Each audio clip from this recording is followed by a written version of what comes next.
Hi అండి, అందరికీ నమస్కారం. ఆ శ్రీరామచంద్రుని దయ వల్ల అందరూ బాగుండాలి, అందులో మేము కూడా ఉండాలని కోరుకుంటున్నాను. బుధవారం మే 13, 2026. ఈరోజు పంచాంగం, అలాగే ఈరోజు తిథి, ఈరోజు నక్షత్రం, ఈరోజు శుభ అశుభ సమయాలు ఎలా ఉన్నాయో చూద్దాం. ముందుగా ఈరోజు ప్రశ్న: దర్భ అడుగున బ్రహ్మ, మధ్య నారాయణుడు, తుదియందు శివుడు ఉందురు. ఇంత పవిత్రత దర్భకు ఎందుకు వచ్చింది? దర్భ ఎలా ఉత్పన్నమైనది? ఈ ప్రశ్నకు సమాధానం తెలిసినట్లయితే మీ సమాధానాన్ని కమెంట్స్ రూపంలో తెలపండి.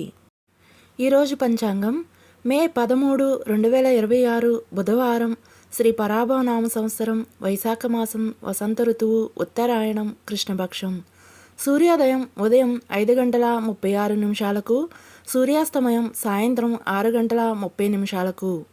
చంద్రోదయం తెల్లవారుజామున 3:14, చంద్రాస్తమయం సాయంత్రం 3:04. ఈరోజు తిథి ఏకాదశి, మధ్యాహ్నం 1:29 వరకు, తదుపరి ద్వాదశి. ఈరోజు నక్షత్రం ఉత్తరాభద్ర, రాత్రి 12:17 వరకు, తదుపరి రేవతి. యోగం విష్కుంభ, రాత్రి 8:55 వరకు, తదుపరి ప్రీతి. కరణం బాలవ, మధ్యాహ్నం 1:29 వరకు, తదుపరి కౌలవ. రాత్రి 12:30 వరకు, తదుపరి తైతుల. ఈరోజు అశుభ సమయాలు: రాహుకాలం మధ్యాహ్నం 12:03 నుండి 1:40 వరకు. యమగండం ఉదయం 7:13 నుండి 8:50 వరకు. వర్జ్యం ఉదయం 10:29 నుండి మధ్యాహ్నం 12:01 వరకు. దుర్ముహూర్తం ఉదయం 11:37 నుండి మధ్యాహ్నం 12:29 వరకు. గుళిక కాలం ఉదయం 10:26 నుండి మధ్యాహ్నం 12:03 వరకు. ఈరోజు శుభ సమయాలు: బ్రహ్మముహూర్తం తెల్లవారుజామున 4:07 నుండి 4:52 వరకు. అమృత గడియలు రాత్రి 7:41 నుండి 9:13 వరకు. అభిజిత్ ముహూర్తం లేదు.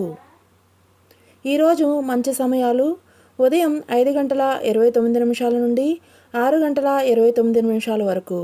తిరిగి ఉదయం 8:41 నుండి 9:45 వరకు.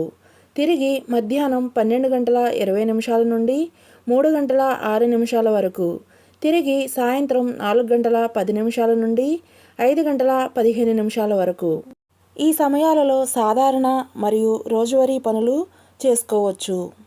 అలాగే శుభకార్యాలు, ముఖ్యమైన పనులు ఏమైనా ఉంటే శుభ సమయాలలో చేసుకోవచ్చు. గృహప్రవేశం, కొత్త ఇంటి ప్రారంభం, అక్షరాభ్యాసం, అన్నప్రసన, వివాహం వంటి పెద్ద పనులకు కేవలం పంచాంగం మాత్రమే కాకుండా మీ పంతులు గారి సలహా తీసుకొని చేయడం మంచిది. ఈరోజు విశేషం అపర ఏకాదశి. ముందుగా అడిగిన ప్రశ్నకు సమాధానం: శ్రీ మహావిష్ణువు రోమముల నుండి దర్భ ఉత్పన్నమైనది, అందుకే దర్భకు అంత పవిత్రత. ఈ వీడియో కనుక మీకు నచ్చినట్లయితే లైక్ చేసి షేర్ చేయండి. అలాగే ఇలాంటి రోజువారీ పంచాంగం కొరకు మన ఛానల్ని సబ్స్క్రైబ్ చేసుకోండి. Thanks for watching.